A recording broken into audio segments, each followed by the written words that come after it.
I do kind of think Lewy Body kind of hits on whatever, like what did you feel like your husband was like? Like, was he easygoing? Was he kind of personality wise? Was he So difficult? he's a very, very happy, easygoing person.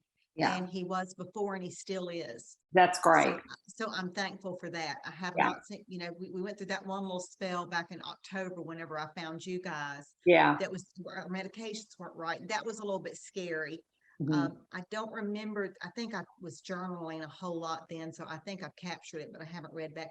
I still don't think he showed any anger to the extent that I've heard others say Yeah. that they can experience. So, And he may not, since it's not really yeah. any of his nature, Yeah. but Mhm. I saw a little of that because um because it was my dad, it was kind of Yeah. what he was, just a little more volatile like that. Not Mhm. not physical issues, but he could get mad at Yeah. me.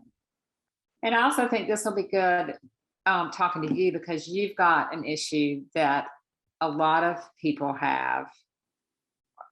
I'd say at least like 40% of the people, if not more than that, a family that's not so supportive of you or Yes. him, or doesn't see the issue. So Yes. Mhm. maybe talk And a little bit about that. Because yeah, it's right. and I, I've had to learn so much from the ground zero when it was so scary starting out knowing nothing about it. Yeah. And you reach out to your family members and friends and you're needing their help and their support. And some of them get it, not many of them do, Mhm. but most of them don't get it. And Right. then you have to come to the realization that I can't really count on them. I've got to figure this out on my own. Yeah.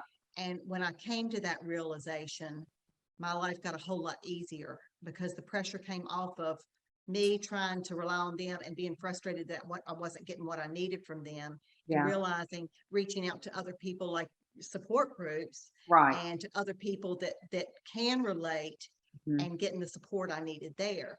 My life has become, and I'm fortunate enough that I don't have to work anymore. I've told you I retired, Right. and I had whenever another thing I had to give into is that this is my life now and this is my full-time job.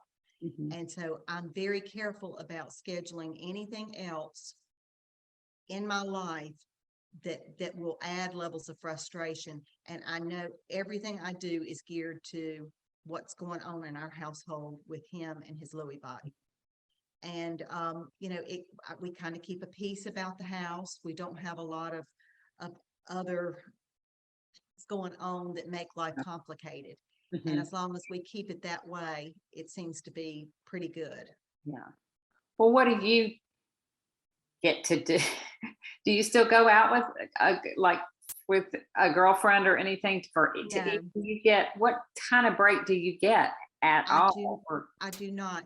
The only break that I'm starting to take right now, I take him to daycare 2 days a week, Tuesdays and Fridays. Mhm. And I take him usually at 8 o'clock and I pick him up at 1 or 1:30.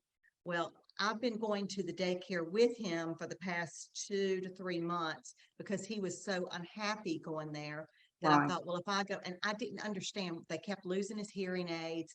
And I just didn't understand why he was so unhappy. So I Right. committed to the fact, okay, I'm just going to go with him and I'm going to see how this place runs. Right. And I want to understand what's going on. I want to see how they're taking care of him.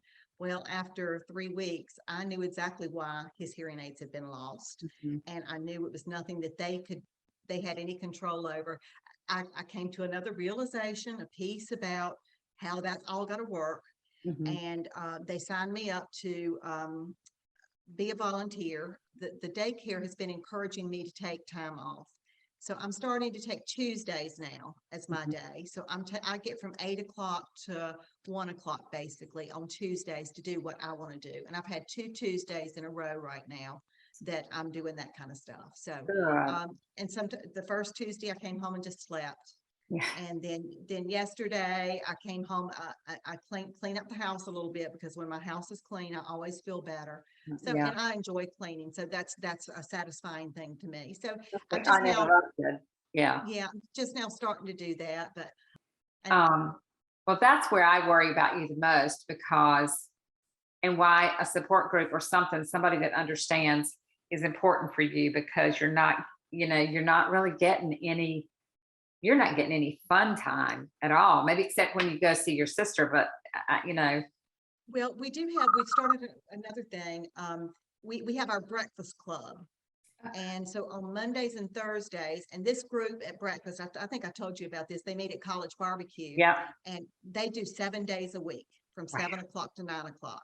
I mean, 24/7. And they may close, I think they close Easter Sunday. But for the wow, most part, so they do 7 days a week, the same group. So we go Mondays and Thursdays, and they want us to come every day, but I'm not willing to commit to that right now. But we right. have a great time That's with that nice. little group. Mhm. And Bobby, they talk with Bobby. That group understands him and gets him. So they are truly a support group for us. And they'll include him in the conversation. And yet I get some time to talk off on the side a little bit with one or Yeah. two of them and say, well, we're going through a week this week. He's doing this. And, Wow. they listen to me. They know that listening's the best thing. So That that's is kind of cool. that It's kinda is cool. very cool. Yeah. That's a shame. I don't know anybody that really does that on a regular basis. Yeah. It's, That's good friendship. and then we started going, and now they're like family to us. That's And nice. now some other people come in that we do know, and they'll sit down at the table with us. And so there's 3 or 4 core people that are there every single time, and then there's pretty broad mix of people that pop in at different times and sit Yeah. down. And some of them we know, some of them we don't, but it's an understood family feeling at that table. So it is a great thing. And where Bobby's accepted, Yes. which Yes. and you don't have to explain to anybody what the Yes. situation is. Because I know That's right. I even remember thinking that was hard, taking my dad somewhere where Yeah. they didn't understand, all the odd things he would say or How we would not eat. say, or yes, or how Yeah. yes. Mhm. Um, Exactly. yeah, or the things he would ask for, Yeah. hot chocolate with a whole with 10 scoops of sugar, and I'm Right. standing there going, you know, Yeah. Yeah. Well, and all standing I do is behind I him. shake, I point my head, my finger and shake Yeah, and just yeah, say, yeah, but everybody in the restaurant, everybody in the restaurant knows what's going on. yeah. One of the things that I'm finding right now is he's changing on a more regular basis. Mhm. We had plateaued, and we had gone through it from a plateau for maybe 2 months. Thank goodness it was over the holidays and going into the first of the year. And then in January, he started going downhill again, and then he kind of plateaued again. But now it seems like another little issue will pop up here.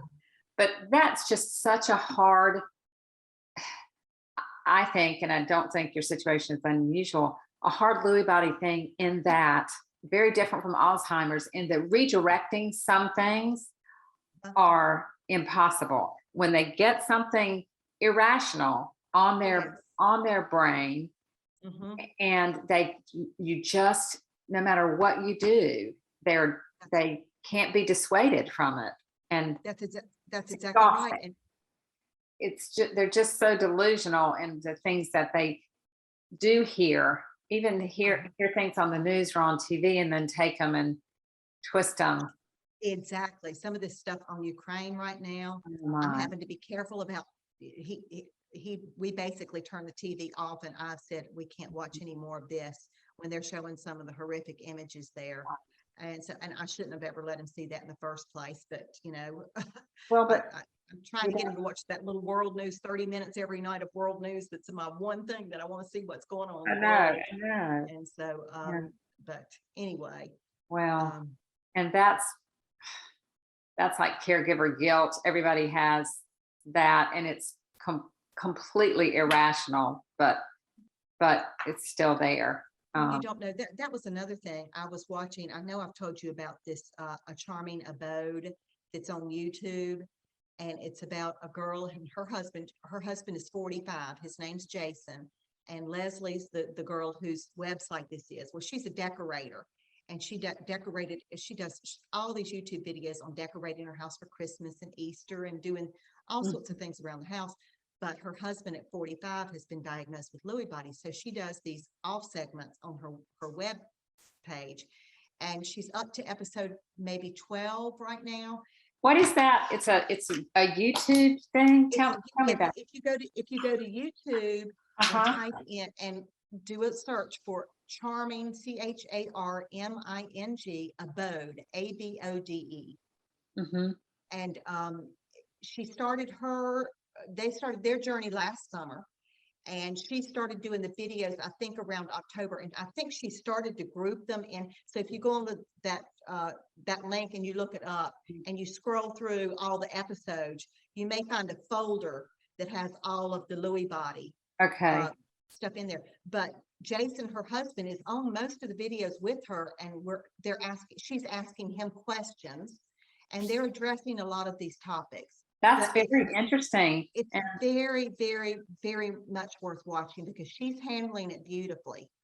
And I'm looking to her, I'm using her as a guideline. This is the way I hope I come across uh-huh. to the family and friends. And you can tell some days she's more stressed than other episodes.